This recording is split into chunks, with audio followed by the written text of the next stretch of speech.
जय हिंद एवरीवन। सो आज मैं आपके लिए लेकर आई हूँ प्रोनाउंसिएशन। क्या लेके आई हूँ? प्रोनाउंसिएशन। बहुत सारे ऐसे वर्ड्स हैं, आपने सुना होगा कि बहुत सारे ऐसे जो है टीचर्स है वो आपको बताते हैं कि ब्रेकफास्ट नहीं होता है, ब्रेकफास्ट होता है, या प्लम्बर नहीं होता है, प्लम्बर होता है। ऐसे बहुत सारे वर्ड्स हैं, लेकिन थोड़ा सा एडवांस्ड वर्ड्स हैं ये, राइट? तो हम लोग सीखेंगे प्रोनाउंसिएशन की प्रोनाउंसिएशन कितना मैटर करता है, उसके साथ आप वोकैबुलरी भी सीखेंगे। बहुत छोटी सी चीज़ है, जैसे एक वर्ड है ये, ठीक है? अगर आप ध्यान से देखोगे, ये एक वर्ड है, आपने इसको देखा होगा। इसको क्या बोलते हैं हम? इसको बोलते हैं फोटोस्टेट, राइट? इसको हम बोलते हैं फोटोस्टेट। तो फोटोस्टेट जो वर्ड है, हम जो यहाँ पे इसको फोटोस्टेट बोलते हैं, ये गलत है, ये गलत है। बिकॉज इसका जो प्रोनाउंसिएशन है, सही प्रोनाउंसिएशन है इसका फोटोस्टैट। ये बनाया गया था ऐसे ही, और ये ऐसे ही वर्ड है। वो इंडिया में आके थोड़े बहुत ऑल्टरकेशंस हुए हैं, चेंजेस हुए हैं, अदरवाइज इसको कहा जाता है फोटोस्टैट। ऐसे ही बहुत सारे वर्ड हैं। एक वर्ड और है जो बहुत बेसिक वर्ड है, जो मैं आपको अभी इंट्रोड्यूस करना चाहूंगी या बताना चाहूंगी। RECEIPT, इसका मतलब होता है रसीद, राइट? रसीद। अब आप में से कई लोग जब इसको बोलते हैं तो आप पी के साथ इसको बोलते हैं, because P is there, but believe me the P is silent here. जब हम इसको प्रोनाउंस करेंगे, ये बहुत बेसिक गलती है, जब हम इस वर्ड को बोलेंगे तो पी के साथ बोलते हैं। रिसिप्ट, मेरी रिसिप्ट नहीं मिली मुझे पेमेंट की, so it is not receipt, it is receipt. क्या है इसका pronunciation? The P is not there. और हम इसको तोड़ेंगे तो इस तरह से तोड़ेंगे, री और सीट। मैं आपके लिए इसको थोड़ा सा सिंपल बना रही हूं, receipt. The P is not to be said, it is receipt. So where is my receipt of the payment, not the receipt. ऐसे ही बहुत सारे वर्ड हैं, पर ये थोड़े बेसिक वर्ड हैं। मैं थोड़े से एडवांस वर्ड से आज आपको introduce कराऊंगी। So let's get going. Let's begin with the first word. The first word topic है आज का, words often mispronounced, right?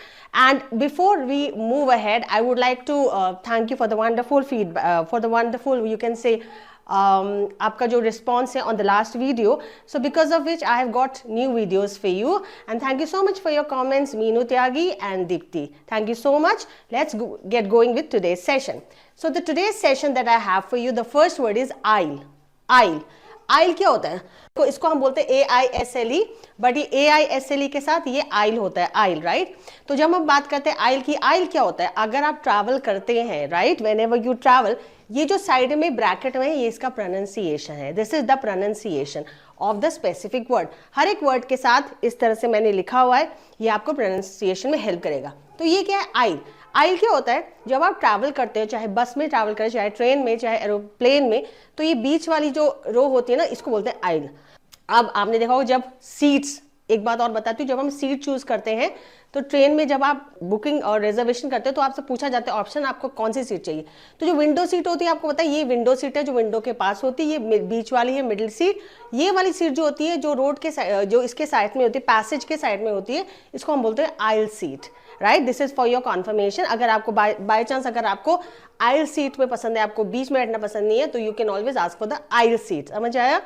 आइल का मतलब होता है ये वाली सीट, इसको हम आइल बोलते हैं, right? Next, the next word is this. अब हम एस की वजह से इसको बोल सकते हैं कई बार बर्सर्क, बट यहाँ पे एस का साउंड हमारा ज का साउंड होता है, ज का, जो जी का साउंड होता है। तो हम इसको बर्सर्क नहीं बोलते, हम इसको बोलेंगे berserk. Berserk, what is the meaning of berserk? सबसे पहले बर्जर्क का मतलब है to go crazy, to go crazy. So हम इसके लिए एक एग्जाम्पल दे सकते हैं। For example, the crowd went berserk after the performance of the singer. The crowd went berserk after the performance of the singer. So singer ने जब बहुत अच्छा गाना गाया तो crowd went crazy, इसको हम बोलते हैं berserk, right? So अब मैं आपको एक बात बता रही हूँ, जैसे मैं जो भी आपको वर्ड बता रही हूँ ना, so there is a very good technique, जैसे का प्रोनाउंसिएशन सीखते हैं, इसको हम बोलते हैं शैडोइंग टेक्निक। शैडोइंग बोलते हैं, मिररिंग बोलते हैं। शैडोइंग क्या होता है? जिस तरह से मैं जिस वर्ड को बोलती हूँ, आपको उस वर्ड को उसी तरह से क्या करना है, आपको रिपीट करना है उस वर्ड को। जैसे मैंने अभी आपको बोला बर्जर्क, तो अभी आप बर्जर्क उसको रिपीट करो। This is the shadowing technique. ये आपको बहुत हेल्प करता है आपकी स्पोकन इंग्लिश में। So I will take a detail session on shadowing and mirroring, जो आपका जो आर्ट है, that also, but it will take some time I introduce it, but अभी इतने जान लो कि शैडो का मतलब क्या होता है, परछाई। आप जो करते हो आपको शैडो वही करती है। तो जरूरी नहीं है कि आपको मुझे ही फॉलो करना है, जो भी आपका कोई आइडल है, कोई सेलिब्रिटी है, कोई रोल मॉडल है, आप उसकी जब वीडियोज देखोगे you can mirror the other person also. ठीक है, इज दैट क्लियर? तो जैसे मैं आपको बोल रही हूँ वैसे आपको रिपीट करना है, right? Next, the third word that I have for you is, ये क्या है? Okay, this is about a category. आपने बहुत सुना होगा कि एक this is the category. Generally movies में होता है कि आपको कौन सी जॉनरे की मूवी पसंद है। जॉनर, जॉनर का मतलब है, देखो जी होता है, जनरली लोग जेनरे भी बोलते हैं उसको, जॉनर भी बोलते हैं, बट ये genre genre it is genre. What genre movies, what type of movies do you like, right? So यहाँ पे कौन से जॉनर की मूवी आपको पसंद है? आपको म्यूजिकल ज्यादा पसंद है, एनिमेटेड पसंद है, comedy, western, action, thriller, all these are the genre of the movies, right? तो जॉनर मतलब कैटेगरी ऑफ मूवीज कह सकते हैं जो हमें देखनी पसंद है ज्यादा, राइट? या नहीं भी पसंद है, but genre is kind of a category. Alright, next, the next word is okay, entrepreneur. Entrepreneur, right? कई लोग इसको थोड़ा कंफ्यूज करते हैं, काइंड ऑफ अ बिजनेसमैन ही होता है एंटरप्रेन्योर, बट इसका मतलब जो यहाँ पे है, एक बिजनेसमैन जो होता है थोड़ा सा डिफरेंस है। एक जो बिजनेसमैन होता है जरूरी नहीं है कि बिजनेसमैन जो है अपना स्टार्टअप करे, एक एंटरप्रेन्योर अपना स्टार्टअप करता है। ठीक है, ऐसे बहुत सारे एंटरप्रेन्योर हैं जो अपना स्टार्टअप करते हैं, दे आर व्हाटएवर जो रिस्क होता है, जो प्रॉफिट होता है, they are responsible for it. लेकिन बिजनेसमैन का मतलब ये नहीं है कि वो स्टार्टअप करे। बिजनेसमैन का हो सकता है उसको विरासत में वो बिजनेस मिला हो, राइट? या मतलब फादर या ग्रैंडफादर उसके बिजनेसमैन रहे हो, तो उसको वो बिजनेस जो है विरासत में मिला है, now he is a businessman. But entrepreneur अपना क्या करता है, बिजनेस स्टार्ट करता है, राइट? ई की वजह से कई बार इसको एंटरप्रेन्योर बोलते हैं, बट एंटरप्रेन्योर नहीं होता, इसको एंटरप्रेन्योर बोलते हैं। Is that correct? Let's move on to the next word. The next word, okay fine, forte.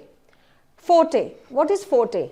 Forte, देखो स्पेलिंग देखो, ये एक्चुअल वर्ड है and this is the pronunciation. मैं फिर से रिपीट कर रही हूँ, यहाँ पे ऊपर जो है एक्चुअल वर्ड है, नीचे उसका प्रोनाउंसिएशन है। तो what is the meaning of forte? जैसे मैंने बोला communication skills is my forte.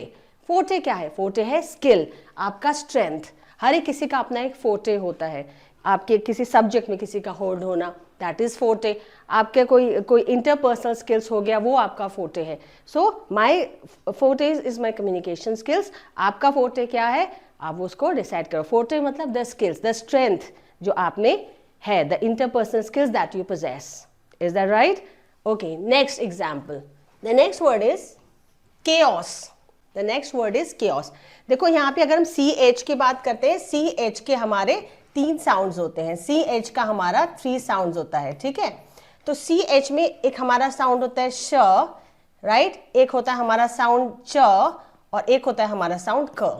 Alright, okay. CH का जो साउंड है च से हम बोल सकते हैं, जैसे फॉर एग्जांपल जो आपको पसंद है खाना, चाउमीन। CH से हम बोल सकते हैं चाइल्ड, राइट? CH से हम बोल सकते हैं चिल्ड्रन। और the third sound that I have for CH is क। क का साउंड क्या है? जैसे केमिस्ट्री हो गया, right? One of the subjects chemistry, chaos. So इसमें कंफ्यूज नहीं होना है। जनरली जब CH के बाद एक अल्फाबेट का एक सिस्टम होता है, कुछ लेटर्स अगर आ जाते हैं तो उसमें क, श और च, जो CH के बाद जो लेटर आता है उस पर डिपेंड करता है कि मेरा साउंड श का जाएगा, च का जाएगा या क का जाएगा। Is that right? Coming back to the word, हमारे पास क्या वर्ड है? Chaos. This word is chaos. Chaos का मतलब क्या होता है? लॉट ऑफ कंफ्यूजन, बहुत कुछ चल रहा है। My life is very chaotic right now. chaotic मतलब so many things going at the same time, you are confuse, you don't know what to do. Mostly chaotic कब होता है? जब आप किसी ट्रेन को पकड़ने जाते हैं। तो प्लेटफॉर्म का सोचो क्या क्या हिसाब रहता है। People are running for the train, they are running here and there, लोग भाग रहे हैं, चिल्ला रहे हैं, अनाउंसमेंट हो रही है। So that is a very chaotic। कभी कभी माइंड भी थोड़ा chaotic होता है, when you are not able to make decisions, right? तो यहाँ पे chaos is the word. I hope that's clear. Now the next word is again मैंने आपको क्या बोला था? CH। तो अभी ये वर्ड जो क्या है, ये वर्ड क नहीं देता हमें, ये वर्ड साउंड देता है हमें च का। और ये होता क्या है ना? हम जो घर के काम काज करते हैं, many of you use this word, लेकिन कहीं ना कहीं पे थोड़ा इनकरेक्टली ये वर्ड यूज होता है, क्योंकि आपको लगता है CH से क का साउंड आएगा तो यहाँ पे ये बनेगा course, but it is not course. इसका असल में प्रोनाउंसिएशन है चोज। चोज क्या होता है? हम घर का जो भी काम करते हैं, कपड़े धोना, बर्तन धोना, sweeping, mopping, everything, cleaning, dusting, वो सब आता है चॉर्स में. So do you help your family in the household chores? Do you help your mother in the household chores? तो चॉर्स का मतलब क्या हुआ? घर के कामकाजी करना. ठीक है, I have a lot of chores to do. Chores to do मतलब घर के काम काज. I hope that is clear. Now the next word that I have for you is, okay, very good. This word see क्या sound करता है? C is there. Victual sound करना चाहिए या victual साउंड करना चाहिए? No, that is not the correct pronunciation. इसका pronunciation है victuals. Victuals, right? Victuals. मैंने आपको एक थोड़े से एक मैंने एक रील बनाई थी जिसमें मैंने आपको बताया था V साउंड और W साउंड का डिफरेंस. V और क्या डिफरेंस है? जब हम V से बोलते हैं तो हमारा जो है upper teeth should touch the lower lip, जैसे विटल्स, वैन, वॉइड. लेकिन जब हम W से बोलते हैं, W साउंड से, तो हमारे जो टीथ हैं they should not touch our lips. तो हम बोलते हैं उसको water, water, wallet, warm. So ये जब हम बोलते हैं तो इसीलिए हम उसको जब बोलते हैं विटल्स, विटल्स मतलब food and anything to eat. जब हम खाने पीने की बात करते हैं तब हम बोलते हैं victuals. I hope that's clear. Now shall I move on to the next word? Good. The next word is, okay fine, very good. This is the word, इसको बोलते हैं hierarchy. Hierarchy, hierarchy, what is a hierarchy? किसी भी office में, किसी भी institution में there is a hierarchy which needs to be followed. Hierarchy क्या है? हायरार्की जो है एक ऑर्गेनाइजेशन कह सकते हैं, एक सिस्टम है जो सबसे टॉप में जो बंदा है he sits here, उसके बाद जो है subordinate and then the rest of the people. तो हर एक जगह पे एक हायरार्की फॉलो होती है. Hierarchy, hierarchy means the top position. इसको ऑर्डर बोल सकते हैं, सीक्वेंस बोल सकते हैं, according to seniority, according to the designation. Designation का मतलब क्या होता है? डेजिग्नेशन का मतलब होता है पोस्ट. डेजिग्नेशन का मतलब होता है पोस्ट. ठीक है, जैसे हम DDA की बात करें, हमारे इंस्टीट्यूट में हमारे जो संदीप सर हैं, ही इज द डायरेक्टर. तो ये डायरेक्टर हमारे हायरार्की में सबसे टॉप में है. उसके बाद they are the rest of the people, ma'am है, then we have most of the people here. तो ये हायरार्की इस तरह से चलती है. आई होप हायरार्की से आपको समझ आ गया होगा अब तक. मतलब नेक्स्ट इज, ओके, एग्जैजर्बेट. एग्जैजर्बेट, ठीक है, आपने देखा होगा वोकैबुलरी में भी. अब जो वीकली टेस्ट आते हैं, जो आपके टीचर्स, आपको ग्रामर के टीचर आपको वोकैबुलरी देते हैं, उस हिसाब से ये जो vocabulary, this word is very very important. इसको बोलते कैसे? एग्जैजर्बेट. इसको बोलते हैं exacerbate. The R is silent. Exacerbate. Exacerbate का क्या मतलब है? एग्जैजर्बेट का मतलब है किसी भी सिचुएशन या प्रॉब्लम को वर्स बनाना. जैसे आपने यहाँ पे देखा मैचस्टिक्स है एंड यहाँ पे क्या है? फ्यूल है. अगर फ्यूल को मैचस्टिक में डालेंगे तो it is going to worsen the situation. किसी भी सिचुएशन को वर्स बनाना, किसी भी प्रॉब्लम को वर्स बनाना is exacerbate. I hope that is clear. Let's move on to the next word. Okay, very good. ये जो वर्ड है see, it is over here. बहुत टफ है, जेड है बीच में, कैसे बोला जाए? कई लोग बोलते हैं रेंडेजवस या रेंडेजवू. सो ये English is a very peculiar language. तो इसमें हम देखो प्रोनाउंसिएशन क्या है? रॉन्डेवू. रॉन्डेवू. रॉन्डेवू का मतलब क्या है? रॉन्डेवू मतलब meeting place or deciding to meet. There is a decision made between two people to meet at a certain place or a certain point of time. इसको बोलते हैं rendezvous, right? Rendezvous is the place जब दो लोग decide to meet at a certain place at a certain time, इसको हम बोलते हैं rendezvous. Is that clear? Next word. ये एक क्या होता है? This is a very luxury boat. This is a very boat ही कह सकते हैं इसको. It is very luxurious.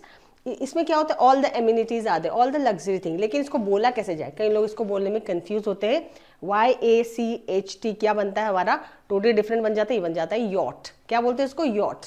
So I want to have a private yacht for my self. मुझे एक अपने लिए प्राइवेट यॉट चाहिए. सो इसका जो pronunciation, it has to be yacht. Is that right? Let's move on to the next sentence. जब आप कुछ बिजली का बिल भरने जाते हो या आप किसी काम से जाते हो तो आपको क्या लाइन में खड़ा होना रहता है? लाइन में, राइट? तो अगर लाइन में आप खड़े हो तो उसको क्या बोलते हैं? लाइन बोलते हैं? नहीं, उसको बोलते हैं हम क्यू. क्या बोलते हैं? क्यू.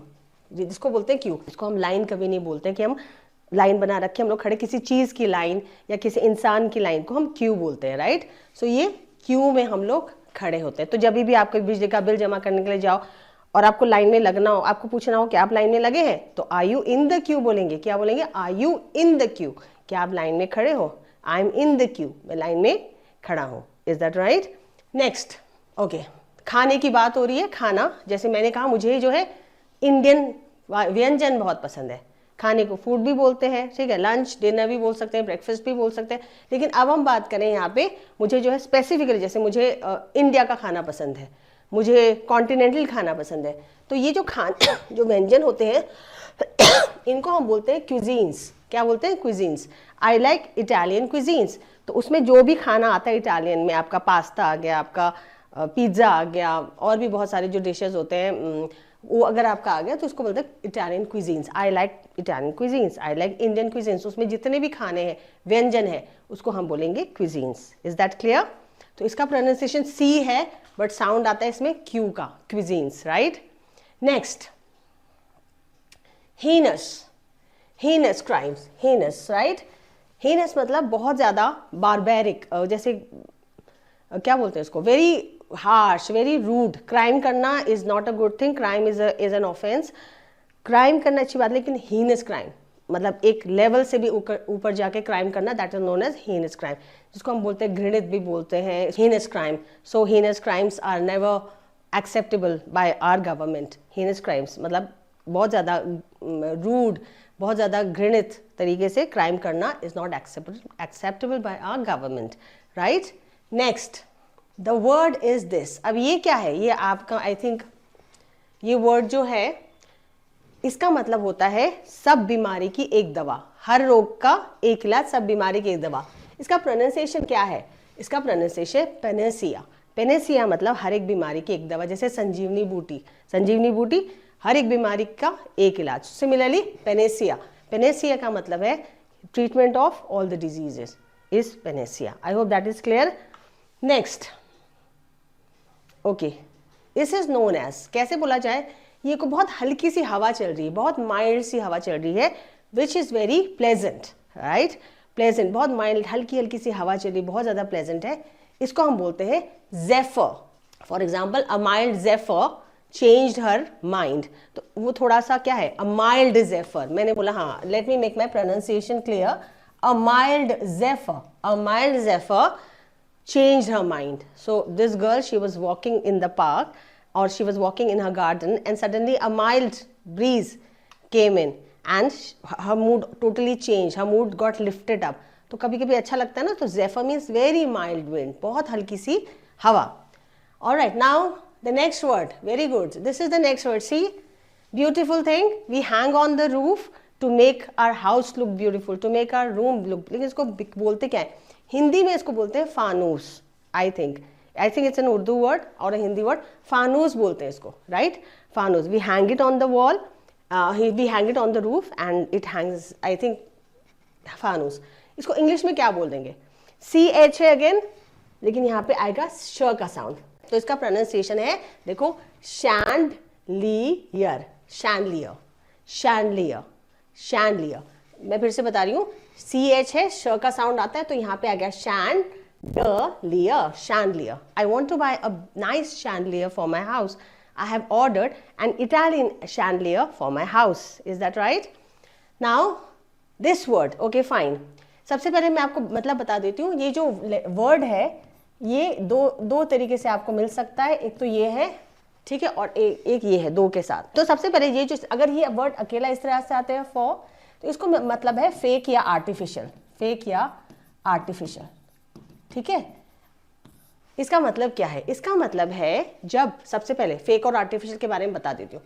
जब हम बात करते हैं फेक और आर्टिफिशियल की, for, so this for leather looks like real leather, this for leather मतलब आर्टिफिशियल लेदर। आपको पता है मिलता है ये, bye now you know that in the market there are many objects which look like real leather but they are not, they are artificial, right.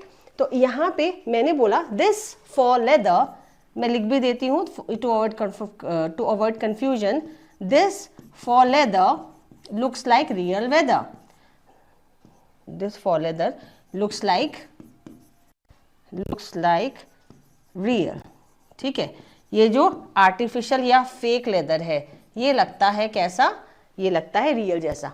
For x है but बोला जाता है फॉर, लेकिन एट द सेम टाइम जब ये दो के साथ आ जाता है तो फॉर रहता है, लेकिन ये बन जाता है पा, फॉपा। तो फॉपा का मतलब है अ सोशली अनएक्सेप्टेबल मिस्टेक, कहीं कुछ हो गया, कोई बात चल रही है और आप जो है मतलब कूद रहे हो बिना किसी नॉलेज के, एंड देन अचानक से कोई स्टेटमेंट ऐसा हो जाता है जिससे कि आप एम्बैरेस्ड फील करते हो, तो उसको हम बोलते हैं फॉपा। Is that right? उसको हम बोलते हैं फॉपा। So that's all. There 20 words that I have got for you. मैंने आपको पहले ही बोला था कि ये बेसिक वर्ड्स नहीं है, बेसिक वर्ड्स आपको बहुत जगह मिल जाएंगे, लेकिन ये थोड़े से अगर आप चेक करोगे ये एडवांस वर्ड्स हैं।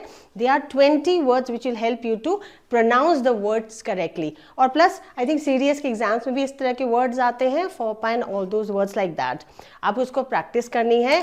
मैं फिर से बोलती हूँ, please do like the channel, subscribe to our channel, because जब आप चैनल को लाइक करते हो, आप उसको व्यू करते हो, हमें मोटिवेशन मिलता है, प्लस मुझे भी पता चलता है, या जितने भी हमारे यहाँ पे Sandeep sir Doon defence academy में टीचर्स हैं, we come to know that what type of content would you like to see next, right? In the next video I'm going to get you phrases for group discussions जो कि आपके लिए बहुत ज़्यादा helpful रहेंगे। किसी भी बात को हम जब कहते हैं तो उसको कैसे कहना चाहिए कि उसका वेटेज बढ़े, it is very very important. So with that, see you next time. And the timings of the videos have been changed, please check carefully, message में आएगा आपको, the timings of the video has been changed, so do check that. That's all for now. Take care, have a nice weekend, bye bye. Kindly subscribe D-Day YouTube channel and don't forget to press bell icon.